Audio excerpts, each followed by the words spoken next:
Welcome to Action Coaching. We're certainly delighted that you join us on this week because I believe that God has a special coaching word just for you. Before I plunge into the coaching session on today, I want to encourage all of you watchers on YouTube, subscribe. Those of you that like us on Facebook, hit like, let others know about Action Coaching. Tell them how it's been a blessing to you. And we come to you each and every Wednesday with some exciting coaching tips. Now, Action Coaching is designed because I understand and I want to help you understand that nobody makes it in life without a coach. Whether you want to call it a coach, a mentor, or a guide, someone that will come along to kind of instruct you on the journey that you're going on, we all need it. I don't care who we are, we all need it at one time or another. And so I'm certainly excited about how God has given us the opportunity to bring Action Coaching into your home each and every week and let others know about it. And certainly we thank God for you. Now, this week on Action Coaching, I want to talk about wealth. Now, I did a series some years ago that was entitled Unlimited Wealth. And as I was thinking about that particular text and title that I was ministering on, I began to understand that there is not enough teaching on the fact that God wants us to be wealthy. There are principles in life that can ensure us of wealth.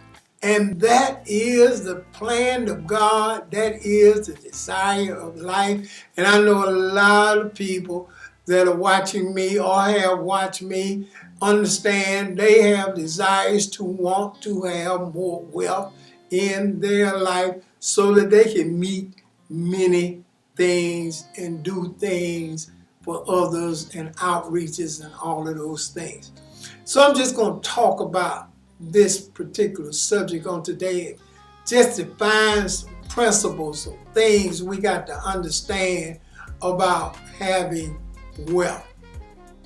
Now, my first point is going to be meeting Mr. Poverty. Yes, that's just what I said. Meeting Mr. Poverty. Now, I grew up, and of course, my father was a hard-working man. My father went to Morehouse, and he was very educated. But when we grew up, most of the time, my father was working 2 or 3 jobs just so we could make it. It were 5 of us, 5 kids in our family, and my father was consistently working to supply the needs of the home. And of course, we were living in what I like to call it substandard housing. During that time, they call it the projects. They had all kind of names, the ghetto, slums, all of that, whatever it was a part of all of us. And I grew up kind of, experiencing that. Yes, my father was able to put food on the table. He was able to, from time to time, we were able to go out and have fun, but it wasn't something consistently we were able to do. So quite naturally, growing up in that environment, since my father was my hero, then as I got older, I copied the same system. I felt like, well, I'm going to give me not only one job, I'm going to give me multiple jobs because I'm going to have me some money. So I end up myself, working 2, 3, sometimes 4 jobs. And I could not understand how I could work 4 jobs and still be broke. I just couldn't get it because I didn't know any better and nothing was revealed to me. And then I began to understand later on that Mr. Poverty has always been here. And because of my thinking and my belief I just felt like that Mr. Poverty was my friend. That this was going to be my lot in life. And some people are still yet experiencing the same thing. They're still living in dire situations as if there is no hope for them. And so I got introduced to Mr. Poverty. Now, one thing Mr. Poverty tried to teach me, and did a pretty good job at first until I understood better. He taught me that there are more things against us to keep us from prospering than any other thing you have seen. How many times is when you want to be successful or when you want to strive to do something, it's almost like a whole army of people line up just because they don't want to see you successful. They don't want to see you have more. Whether it's the color of your skin, where you were born, or how you speak, or if you didn't go to a certain club or in with a certain crowd. Sometimes people just line up just because they don't want you to be successful. I learned and I understood. Got no time to hate on anybody's success. I applaud them because I know the adversity they had to go through to be successful. No matter what field it is, there is some very difficult things going on behind the scene when a person manages to prosper in life. So I had to understand that there are forces that are against all of us in any endeavor that we desire to achieve. There are forces designed to try to stop us. But guess what? There are just as many forces that exist to help us enjoy the wealth and success in our life as there are forces trying to stop us. And I began to understand that there really is money all around us.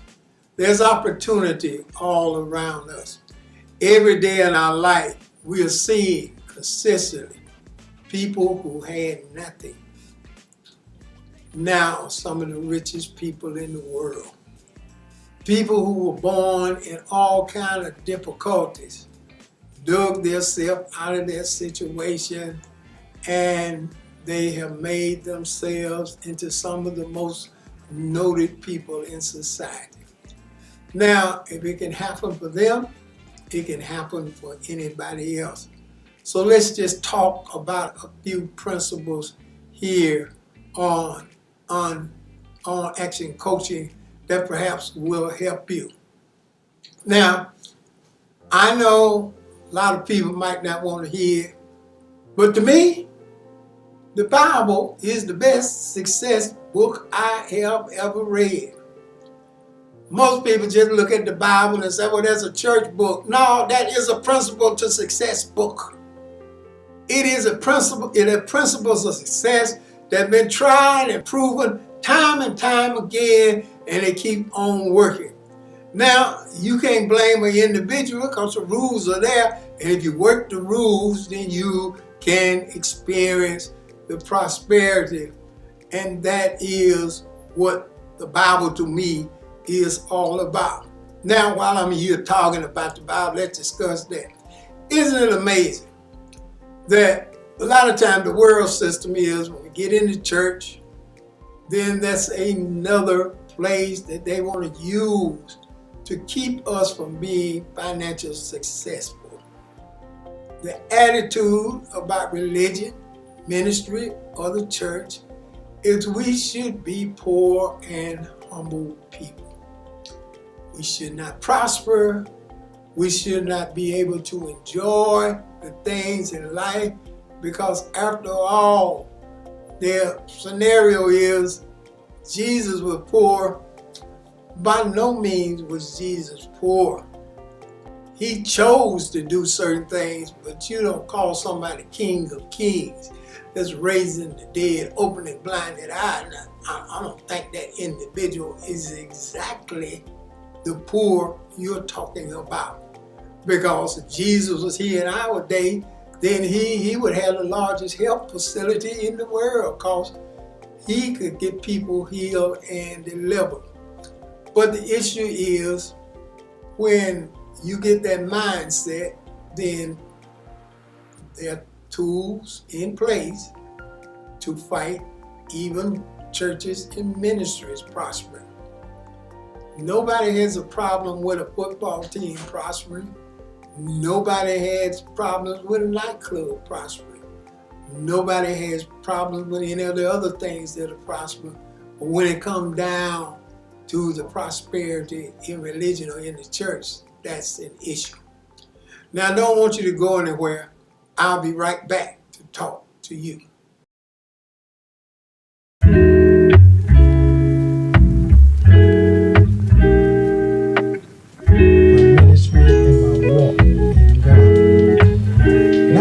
Sitting on my bed, watching a preacher preach on a television screen. And I said to myself, Lord, I can do better than him.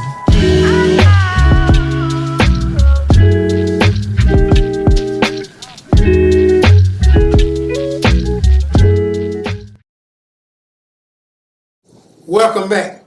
I left off talking about how, for some reason, the world's design is they don't want church to prosper. And I get it. A lot of times when I'm a pastor, so I understand church. When we get in church, the first thing that we're taught to do, a lot of us are taught to do, is to constantly plead and beg God to make us rich. We might take 2 dimes, put it on the altar, and call on Jesus and say, Jesus, make it $10 million. Our whole desire is, Lord, work this miracle. God, work that miracle. God, do this miracle. And the thing about it is, it's not that God don't want us to prosper, but God have a system of prosperity which goes on in life. And we got to understand that God gives strategies, plans that will cause you to be wealthy. God, through faith, will reveal to you ideas that are already in the earth, and you can be wealthy off of those same ideas yourself. Imagine this. Whatever the first soft drink it was, and I'm quite sure people enjoyed it, and whoever created it was making a lot of money. But now you got a host of soft drinks from different companies with different tastes, with different excitement when you have them. So that means that the principle of whoever created the first soft drink, it didn't just stop with that individual. There were a whole lot of people that tapped into it in life. Here is a principle that I learned and I want to share with you, and that many other people are exercising. I like to call it the anthill high school. That's my topic for it, the anthill high school. I don't know many of you, but if some of you have grown up like I have, you might not like I have, but you've grown up where you can experience this. You can look down and you can see one ant, just one. Not a whole crowd of them. At that particular point, you just see one ant. It seems like he or she is walking by all by themselves. But then you just give them time. In a minute or a few days, that one ant don't look like he went out and invited every ant in their surrounding area to come join him or her. And we're going to build ourselves an anthill. You can look at them, they're moving slow, don't look like they're making much progress, but you just keep on coming by, and the next thing you know, you're going to have an entire anthill. I call it anthill high school because that's the way riches start. God opened up an idea to you, and it may not seem like much at that particular moment, but the basics of having wealth and enjoying and being able to do certain things is the same principle that one ant had. That one ant understood, I can't build this house by myself or this anthill by myself. I got to figure out a way to be more productive where a host of ants will come and join me. And when a host of us can get together, then we can be most productive. What am I saying? God has given every individual a gift. Now the issue is, most individuals don't understand how to make that one gift more productive. How to take that one gift that can make you well. But the key to it is, you got to make that one gift more productive. If I got an exciting brand of ice cream and I could afford the first little scoop of ice cream myself, and probably it would taste good to me, but that one scoop does not make me wealthy. But if I can take that same brand of ice cream and expand it and make it more productive, where millions of others like my same ice cream, then it won't take long for me or you to have wealth. What am I saying here on Action Coaching on today? That God has given all of us an opportunity to have, possess, and enjoy wealth. Now I know many times when people maybe hear a preacher such as myself or any number of others, they say, well, there goes another prosperity preacher. But if you see a particular store, a particular brand, you don't call that, there goes another prosperity store. The store is making money because it's expanding and it's meeting whatever needs of the store that it deems necessary. What I'm saying to you is that God got principles. That's why I love the Bible. You know, the Bible doesn't slant one way or the other.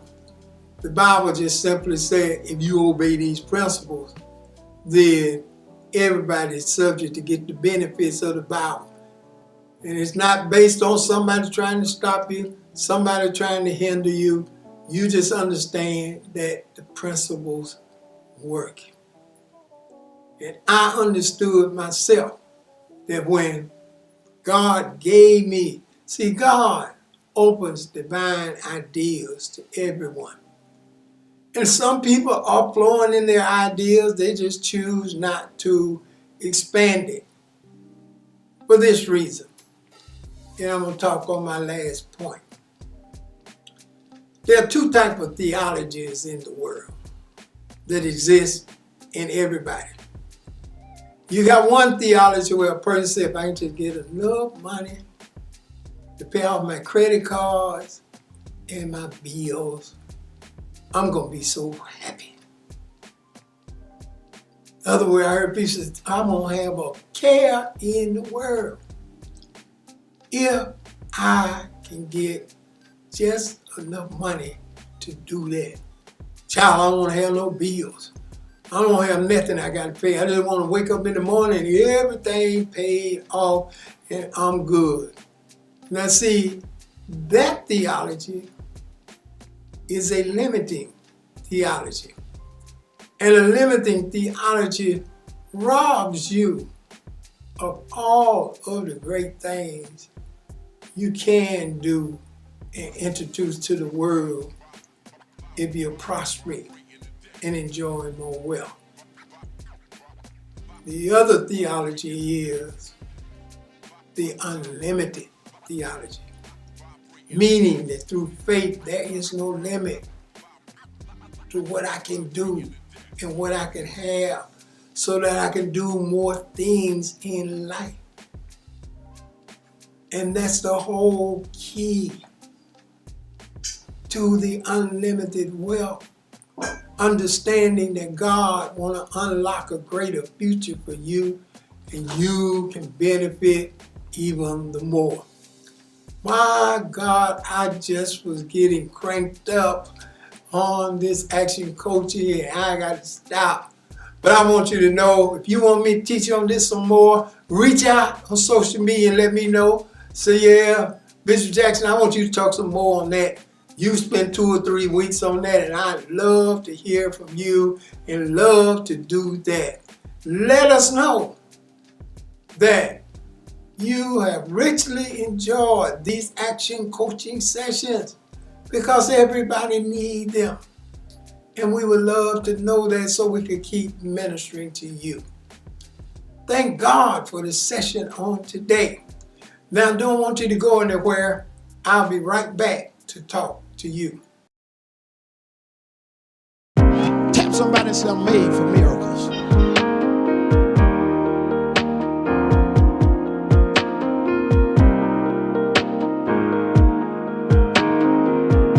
You know why God allowed things to happen to you? He wants to teach you that there are about 5 people got it. He wants to teach you that there are. So whatever the devil knock you back with, God said now's the time to show him that he can't keep me there. Y'all ain't talking. Now is the time to let the devil know greater is he that is in me than he that is in the world. Welcome back to Action Coaching.